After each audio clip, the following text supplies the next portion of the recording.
ਅੱਛਾ ਸ਼ਰਮਾ ਜੀ, ਇੱਕ ਗੱਲ ਦੱਸੋ ਕਿ ਆਪਾਂ ਆਮ ਹੀ ਜ਼ਿਕਰ ਕਰਦੇ ਰਹਿੰਦੇ ਹਾਂ ਵੀ ਜਦੋਂ ਕਿਸੇ ਬੱਚੇ ਦਾ ਵਿਆਹ ਹੈ, ਪੁੱਤ ਜਾਂ ਪੁੱਤ ਦਾ, ਧੀ ਦਾ ਘਰ ਦੇ ਵਿੱਚ, ਤਾਂ ਮਾਂ-ਪਿਓ ਸ਼ਗਨ ਦੇ ਹੀ ਦਿੰਦੇ ਆ। ਸ਼ਗਨ ਦਿੰਦੇ ਆ, ਆਪਣੇ ਰਸਮੋ ਰਿਵਾਜ ਆ, ਹਰ ਰਸਮੋ ਰਿਵਾਜ ਤੋਂ ਬਾਅਦ ਸ਼ਗਨ ਦਿੱਤਾ ਜਾਂਦਾ ਹੈ। ਤੇ ਸੇਮ ਚੀਜ਼ ਕੀਤੀ ਹੈ ਚੰਨੀ ਦੇ ਮੁੰਡੇ ਦਾ ਵਿਆਹ ਸੀ, ਉਹਨੇ ਸ਼ਗਨ ਦੇਤਾ। ਪਰ ਵਿੱਚ ਇੱਕ ਲਫ਼ਜ਼ ਹੈ ਜਿਹਨੇ ਇਸ ਗੱਲ ਦੀ ਖਬਰ ਬਣਾਤੀ, ਤੇ ਖਬਰ ਦੀ ਤਫਸੀਲ ਪੂਰੀ ਤੁਸੀਂ ਦੱਸ ਦਿਓ ਵੀ ਖਬਰ ਬਣੀ ਕਿਵੇਂ ਤੇ ਪੂਰਾ ਮਸਲਾ ਕੀ ਹੈ। ਕਹਿੰਦੇ ਵੀ ਚੰਨੀ ਨੇ ਆਪਣੇ ਮੁੰਡੇ ਦੀ ਝੋਲੀ, ਜਦੋਂ ਉਹਦਾ ਵਿਆਹ ਸੀ, ਉਹਦੇ ਝੋਲੀ 'ਚ ਪਾਤੀ ਸਰਕਾਰੀ ਸ਼ਗਨ ਸਕੀਮ। ਪਰ ਮੇਰੇ ਹੁਣ ਜ਼ਹਿਨ ਦੇ ਵਿੱਚ ਇੱਕ ਸਵਾਲ ਹੈ ਵੀ ਜਿੱਥੇ ਦੂਜੇ ਲੋਕ ਲੈਂਦੇ ਆ ਸਰਕਾਰੀ ਸ਼ਗਨ ਸਕੀਮਾਂ, ਹਾਲਾਂਕਿ ਉਹਨਾਂ ਨੂੰ ਮਿਲੀਆਂ ਨਹੀਂ ਬਹੁਤਿਆਂ ਨੂੰ। ਆਪਾਂ ਦੇਖਿਆ ਆਪਣੇ ਦਲਿਤ ਭਾਈਚਾਰੇ ਦੇ ਨਿਆਣੇ ਵੀ ਹੋ ਗਏ, ਹਲੇ ਵੀ ਸ਼ਗਨ ਨਿਆਣੇ ਵੀ ਹੋ ਦਾ ਗਏ, ਲਾ। ਹਾਂਜੀ। ਲੋਕ ਦੋਹਤਿਆਂ ਵਾਲੇ ਹੋ ਗਏ, ਪੋਤਿਆਂ ਵਾਲੇ ਹੋ ਗਏ, ਪਰ ਸ਼ਗਨ ਸਕੀਮਾਂ ਨੂੰ ਉਡੀਕ ਰਹੇ ਆ। ਜੇ ਚੰਨੀ ਦੇ ਮੁੰਡੇ ਨੂੰ ਸਰਕਾਰੀ ਸ਼ਗਨ ਮਿਲ ਗਿਆ ਤੇ ਇਹਦੇ 'ਚ ਗਲਤ ਕੀ ਹੈ ਸ਼ਰਮਾ?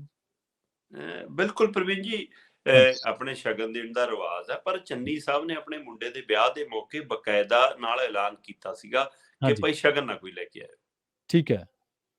ਤੇ ਪਰ ਆਪ ਅਗਲੇ ਕਹਿੰਦੇ ਕਿ ਅਸੀਂ ਤਾਂ ਪਿਓ ਆ ਭਾਈ ਮੁੰਡੇ ਦਾ, ਮੈਂ ਤਾਂ ਸ਼ਗਨ ਪਾਊਂਗਾ ਹੀ।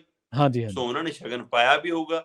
ਪਰ ਜੀ, ਇੱਕ ਸ਼ਿਕਾਇਤ ਇਹ ਕਹਿੰਦੀ ਹੈ ਕਿ ਜੀ ਉਹ ਸਰਕਾਰੀ ਸ਼ਗਨ ਪਾਇਆ ਉਹਨਾਂ ਠੀਕ ਹੈ। ਨੇ, ਅਸੀਂ ਨਹੀਂ ਕਹਿੰਦੇ।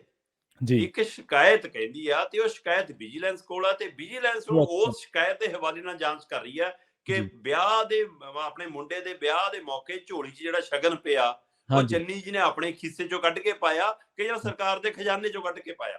ਠੀਕ ਹੈ। ਜੀ, ਤੇ ਜੀ, ਥੋੜਾ ਬਹੁਤ ਨਹੀਂ ਗਾ ਨਾ, 1.5 ਕਰੋੜ ਹੈ। ਅੱਛਾ, ਇਹ ਜੀ, ਥੋੜਾ ਸ਼ਗਨ ਨਹੀਂ ਗਾ, 1.5 ਕਰੋੜ ਦਾ ਮਸਲਾ ਹੈ। ਹੂੰ, ਮਸਲਾ ਕੀ ਹੈ ਪ੍ਰਵੀਨ ਜੀ? ਮਸਲਾ ਇਹ ਹੈ ਕਿ ਮਤਲਬ ਜਿਹੜਾ ਸਿਵਲ ਸਕੀਮ ਵਾਲਾ ਕੋਈ ਮਸਲਾ ਨਹੀਂ ਹੈ।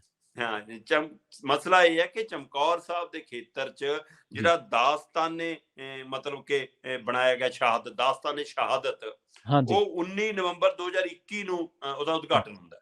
ਜੀ, ਜੀ, ਤੇ ਉਹਦਾ ਉਦਘਾਟਨ ਹੋਣ ਦੇ ਮਸਲੇ ਨੂੰ ਲੈ ਕੇ ਇੱਕ ਸ਼ਿਕਾਇਤ ਵਿਜੀਲੈਂਸ ਕੋਲ ਪਹੁੰਚਦੀ ਹੈ। ਤੇ ਹਾਂਜੀ, ਸ਼ਿਕਾਇਤਕਰਤਾ ਕਹਿੰਦਾ ਜੀ ਕਿ ਇਹ ਉਦਘਾਟਨ ਦੇ ਉੱਤੇ ਜਿਹੜਾ ਖਰਚਾ ਕੀਤਾ ਗਿਆ ਸਮਾਗਮ ਦੇ ਉੱਤੇ, ਹੂੰ, ਹੂੰ, ਉਹਦੇ ਵਿੱਚ ਟੈਂਟ ਦਾ ਖਰਚਾ, ਖਾਣ ਪੀਣ ਦਾ ਖਰਚਾ, ਹੂੰ, ਸਜਾਵਟਾਂ ਦਾ ਖਰਚਾ ਕਈ ਗੁਣਾ ਵਧਾ ਕੇ ਦਿਖਾਇਆ ਗਿਆ, ਇੰਨਾ ਤਾਂ ਹੋਇਆ ਹੀ ਨਹੀਂ। ਹੂੰ, ਤੇ ਕਹਿੰਦੇ ਜੀ ਉਹ ਜਿਹੜਾ ਖਰਚਾ ਸੀ ਉਹ ਆਪਣੇ ਵਿਆਹ 'ਚ ਖਰਚਿਆ ਗਿਆ, ਫਿਰ ਮੁੰਡੇ ਦੇ ਵਿਆਹ 'ਚ। ਹੂੰ, ਉਹ ਜੀ, ਇਹ ਹਵਾਲਾ ਦਿੰਦੇ ਨੇ।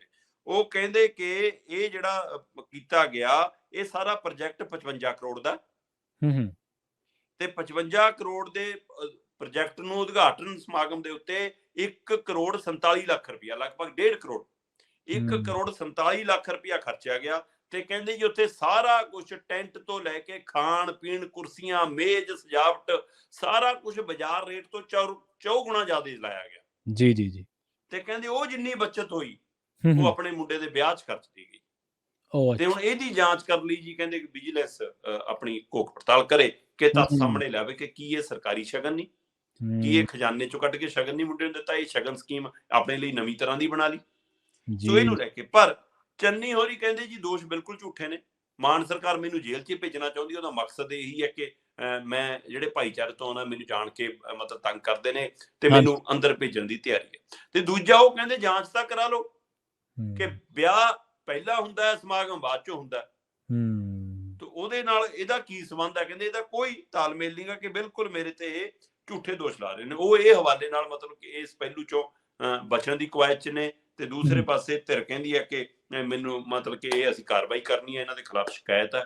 ਸੋ ਜੀ ਹੁਣ ਇਹ ਦਾਸਤਾਨੇ ਸ਼ਹਾਦਤ ਤੇ ਉੱਤੇ ਵੀ ਜੇਕਰ ਕਪੜਾ ਸਾਹਮਣੇ ਆਉਂਦਾ, ਤਾਂ ਇਹ ਤੋਂ ਵੱਡਾ ਅਫਸੋਸ ਹੋਰ ਕੀ ਹੋ ਸਕਦਾ। ਹਾਂ, ਜੇਕਰ ਇਹ ਦੋਸ਼ ਝੂਠੇ ਨੇ, ਰਾਜਨੀਤੀ ਤੋਂ ਪ੍ਰੇਰਿਤ ਨੇ, ਫਿਰ ਚੰਨੀ ਹੋਰੀ ਆਪਣੇ ਸੱਚੇ ਸਾਬਤ ਹੋ ਜਾਣਗੇ। ਕੋਈ ਨਾ, ਫਿਰ ਅਦਾਲਤ ਤੱਕ ਤਾਂ ਜਾਣਾ ਹੀ ਪਊਗਾ ਪਹਿਲੂ।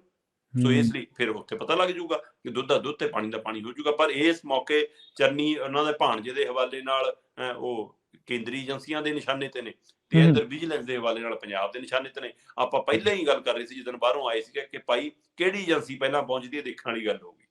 ਸੋ ਕਾਰਵਾਈ ਹੂੰ, ਸ਼ੁਰੂ ਹੋ ਗਈ ਹੈ ਜੀ ਹੁਣ। ਸੋ ਹੁਣ ਸ਼ਗਨ ਸਕੀਮ ਦੇ ਬਹਾਨੇ ਨਾਲ ਜਾਂਚ ਪੜਤਾਲ ਜਾਰੀ ਹੈ। ਹਾਂਜੀ, ਬਿਲਕੁਲ। ਤੇ ਗੱਲ ਇਹ ਹੈ ਕਿ ਜਿਹੜਾ ਮਸਲਾ ਸੀਗਾ ਸ਼ਗਨ ਸਕੀਮ ਵਾਲਾ, ਜਾਂ ਚੰਨੀ ਸਾਹਿਬ ਜਿਹੜੀ ਗੱਲ ਕਰ ਰਹੇ ਨੇ, ਵੈਸੇ ਇਹਦੇ ਵਿੱਚ ਜਿਹੜੀਆਂ ਬਿਡ ਕੀਤੀ ਗਈ ਹੈ ਜਿਹੜੀ, ਉਹ ਵੀ ਬੜੀ ਚਰਚਾ ਦੇ ਵਿੱਚ ਹੈ ਕਿ ਸੇਮ ਡੇ ਬਿਲਕੁਲ। ਸਾਰਾ ਕੁਛ ਹੋ ਗਿਆ, ਤੇ ਉਸੇ ਹੂੰ। ਦਿਨ ਹੀ ਜਿਹੜੀ ਹੈ ਸਾਰੇ ਐਲਾਨ ਕਰ ਦਿੱਤਾ ਗਿਆ ਕਿ ਆਹ 2000 ਚਾਹ ਦਾ ਕੱਪ, ਸ਼ਾਇਦ 2000 ਦਾ ਇਹਨਾਂ ਨੇ ਦਿੱਤਾ ਪ੍ਰੋਗਰਾਮ ਦੇ ਵਿੱਚ।